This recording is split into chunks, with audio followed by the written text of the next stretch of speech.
Welcome you all to the new video in international economics. Our topic today is importance of international economics. I remind you, this is not about importance of international trade. This is a different topic, importance of international economics. Importance of international trade is a different topic.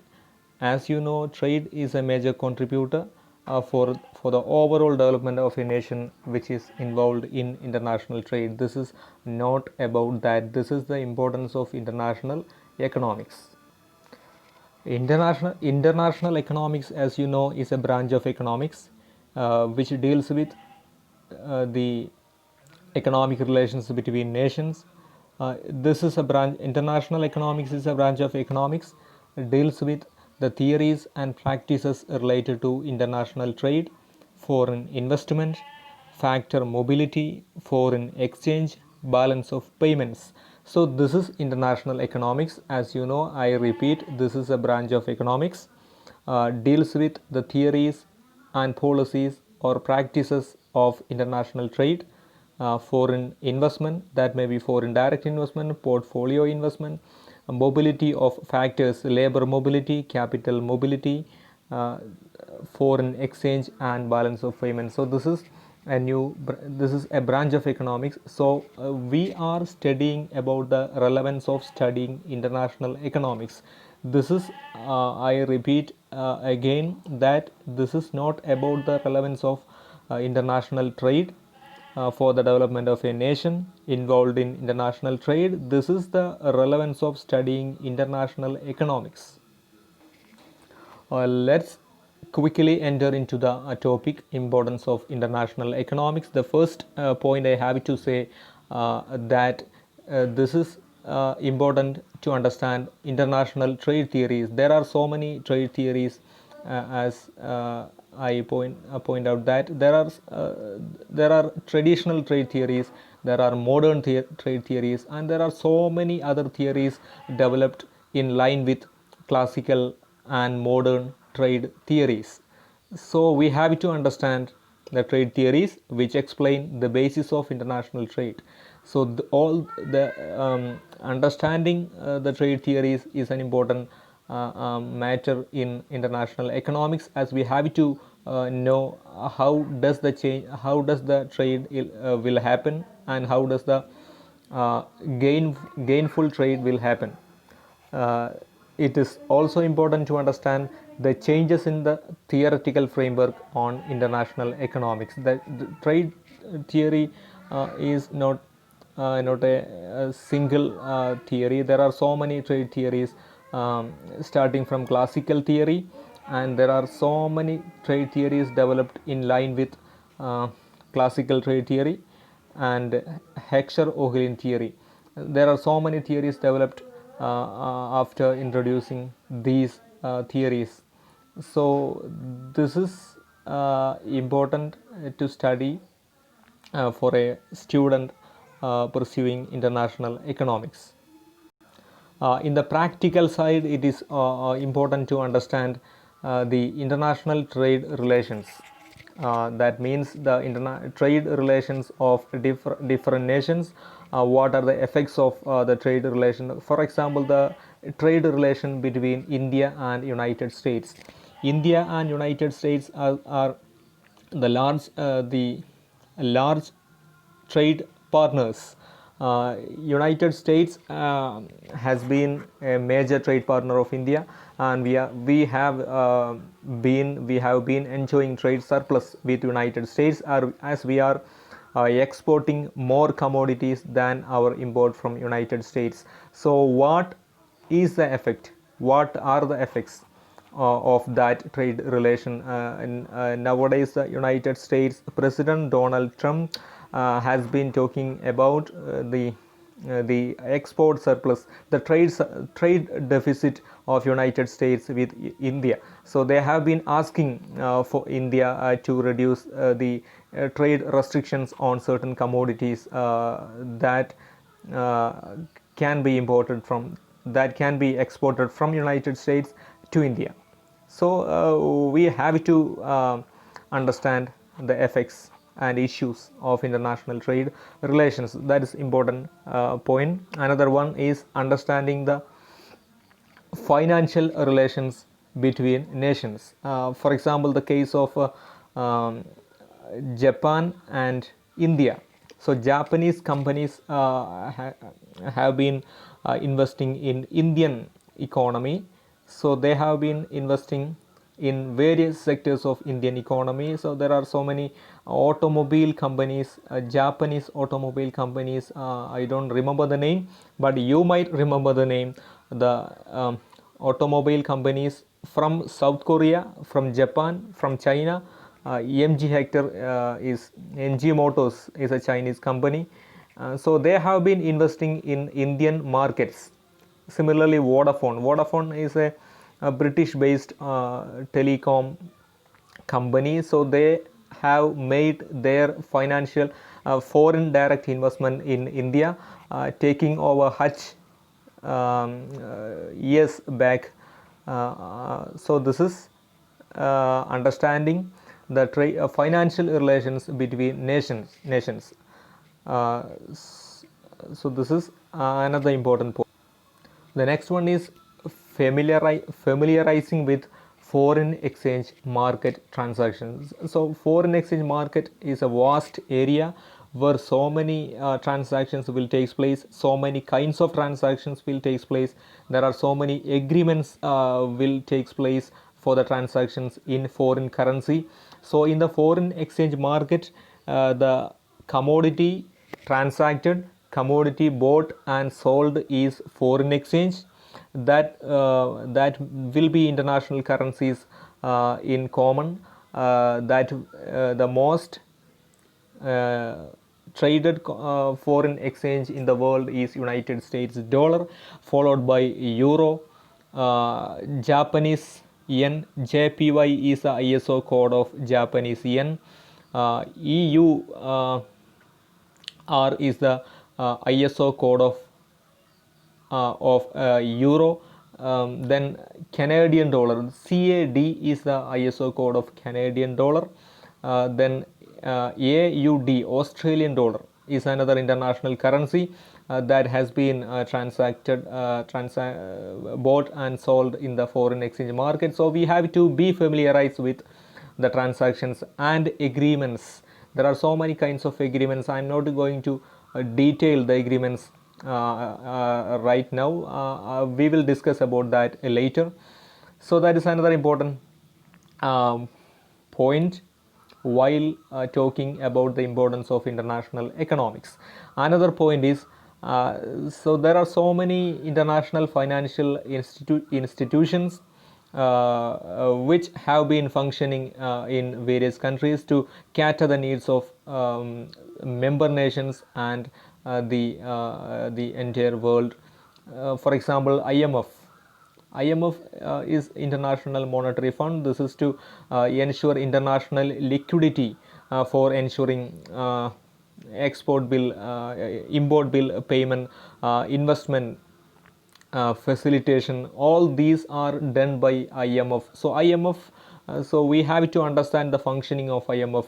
What is the functioning of how does the currency of IMF function? There is a special currency for IMF that is called special drawing right. This is not an original, this is not a currency like Indian rupee or United States dollar. SDR is a special drawing right. This is the right of the member nations of IMF to draw from the IMF account.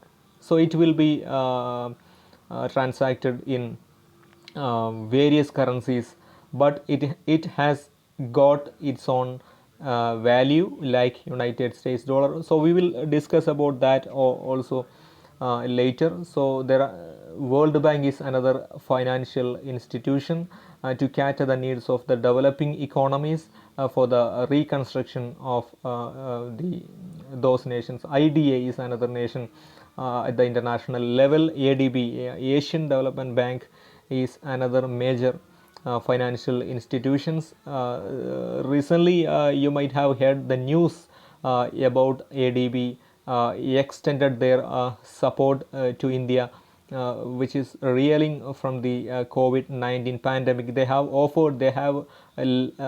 offered subsidized loan to India. I don't remember the exact amount, but you can check out the exact amount of IDB's loan to India at subsidized rate. Understanding the functioning of these kinds of international financial institutions is an important thing, is an important matter while studying international economics. Another thing is identifying and understanding global economic issues, and the student of international economics should be able to take a rational stand on economic issues. We have to be able to understand the issues, what are the issues, why does that issue came out, and how does the issue can be resolved, and what will be the situation in future. So we have to understand these kinds of issues. For example, the presently the entire world is in trouble from the COVID-19 pandemic. This is in fact an health turned humanitarian turned economic crisis.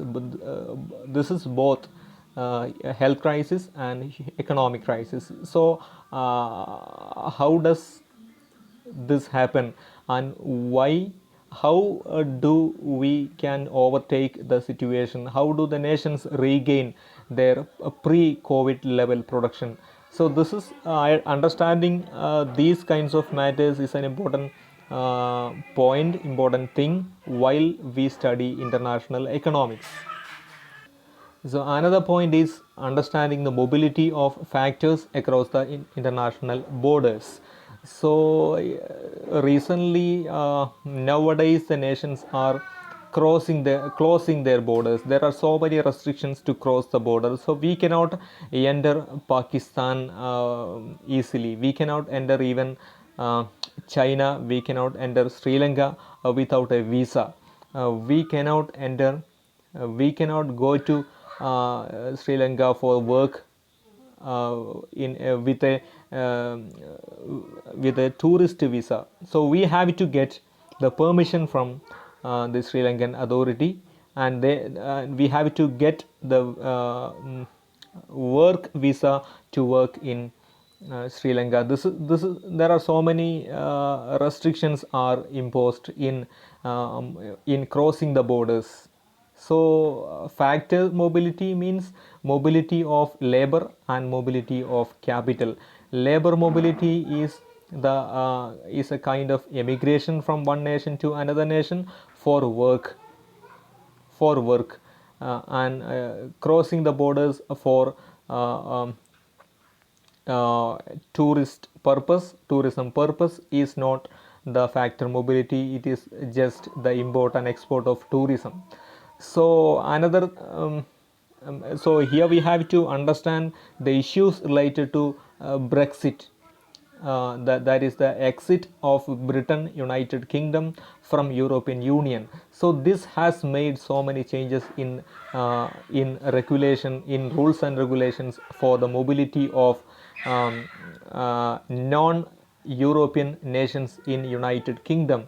Until Brexit, the all other European Union members, the laborers from all other European Union members are free to enter United Kingdom. But after the Brexit, it is not possible, because they are at present out of European Union. So we have to analyze all those things.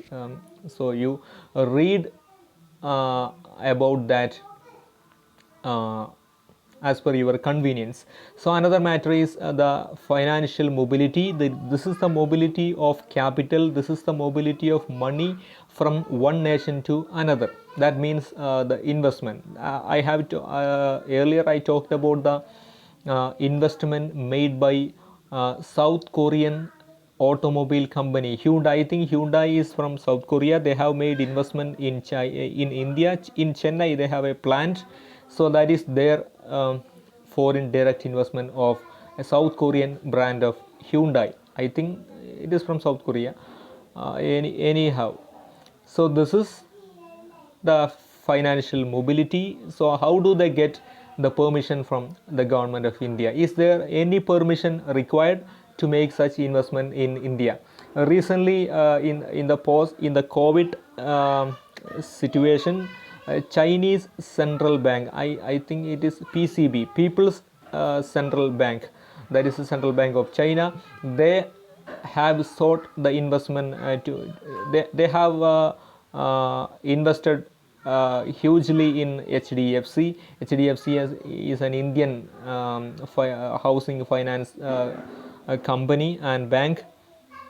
So this move by the Central Bank of China has invited the attention by the central government and RBI. So central government has put some restrictions for making the investment from China. So all these kinds of issues have to be discussed. Another matter is mobility of labor. Already we have talked about the mobility of laborers. Work visa is required in the normal condition, but for if there is any kind of agreement between two nations, there will be no need for any kind of visa. Even without visa, certain citizens of certain nations can cross across the international borders. And another point is understanding the international economic outlook. This is the present condition of the economy, world economy, developing economies, developed economies, whether they are in trouble, whether they are in progress, why they are in trouble, why they are in progress. So all these things we have to know. So another point is working to understand the working of international monetary system. So while we study international economics, we have to understand the working of the present international monetary system, which has been functioning under the control of International Monetary Fund since 1944, with the beginning of the Bretton Woods era. So we have to understand that kind of system, monetary system. And from the study of international economics, the forecasting of trade effects and welfare. How does the trade affect welfare? So we have to analyze how does the trade affect welfare, how does investment affect welfare of the people, social welfare of the people. So another 2 points are from the study of international economics, the students will understand exchange rate theory. There are certain exchange rate theories like trade theories, like such as purchasing per parity theory, like that. Then besides that, we have to understand different exchange rate system. There are a couple of exchange rate systems mainly, and there are various other kinds of exchange rate systems. So what is the exchange rate system of India? What is the exchange rate system of United States of America? So we have to understand all those things. Why do nations follow a particular kind of exchange rate system? So these are the points that I have for you. So international economics is relevant in understanding the trade theories, exchange rate theories, different exchange rate systems, functioning of monetary system, functioning of foreign exchange market, functioning of the international financial institutions, understanding the capital mobility, understanding the labor mobility, and so on. So this is don't confuse this with the importance of international trade. Importance of international trade is a different topic. This is not about that. This is the importance of the branch of economics, international economics. Thank you.